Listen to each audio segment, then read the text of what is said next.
कीजिए मिशन का प्रोग्राम भैया ने खड़ा होता पता कि सीमा अगर के बहिन लेके आइल बड़ा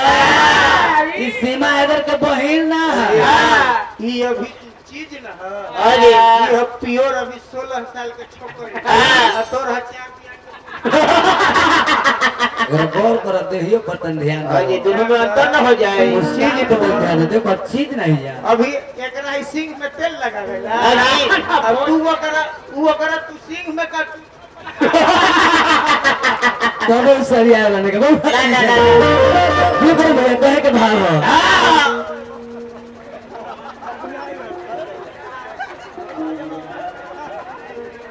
आप नहीं होते यदि विश्व जहान में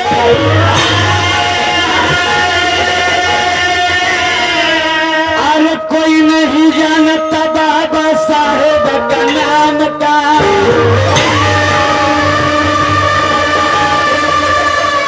अरे विद्या के खेती न होती जगत भी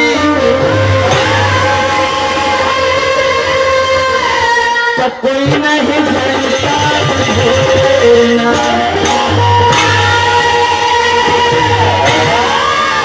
कौन है मेरा बाबा साहेब दलित के उबार है तो रउए संविधान से सब कुछ मनाए हैं तो गई पर तूफान कहले या नारी तो लिखने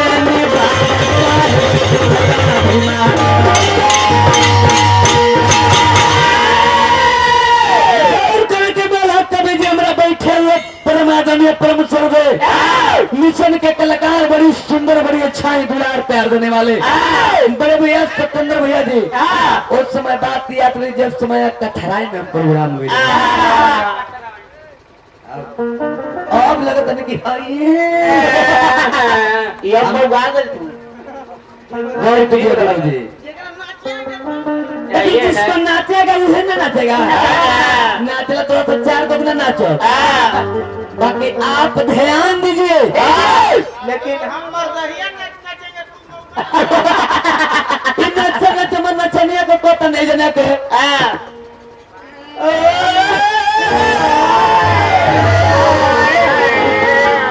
क्या बता रहे हैं कि ऐसे ऐसे मैंने तू भी ये खाती है कि मैं भी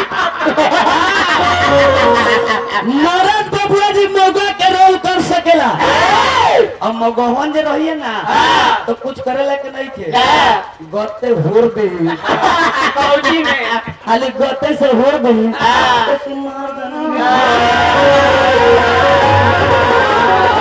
इधर तुम ढोरी में क्या हो रहा रे तो ढोरी में हो तो दिन के भजन तो जिस भजन में भीमा के अरे नाम नहीं उस भजन को गाना ना चाहिए जिस भजन में भीम के नाम नहीं उस भजन को गाना ना चाहिए तो जिस भजन में भीम के अरे नाम नहीं अरे उस भजन को गाना अरे ना चाहिए जिस भजन में भीम के नाम नहीं उस भजन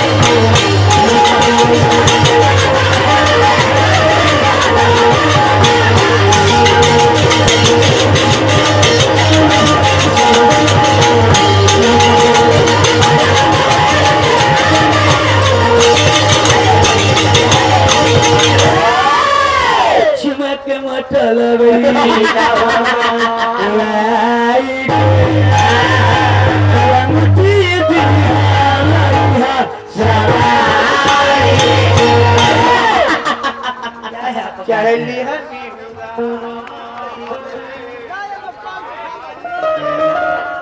बबुआ कहे के बोला जिस भजन में हरि के गुडू भैया नाम नहीं उस भजन को गाना अरे ना चाहिए जिस भजन में हरि के नाम नहीं उस भजन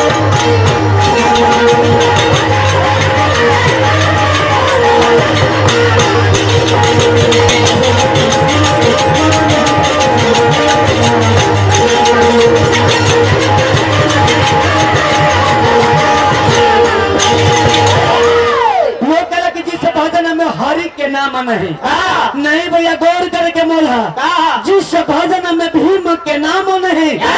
उस भजन को गाना ना चाहिए। गौर करके मोला बाबा जी कि मेरे बेटी कितना प्यारी होते, ए गुरु भैया उससे घर घर घुमाना अरे ना चाहिए। कभी जी बेटी अगर कितना प्यारी होके उससे घर घर घुमाना ना चाहिए। बड़े भैया हमारा बैठे हुए पितामह के रूप में गौर करके मोला कि बेटी कितना प्यारी होके भैया जी उससे घर घर घुमाना अरे ना चाहिए। जिस भजन में भीम के नाम नहीं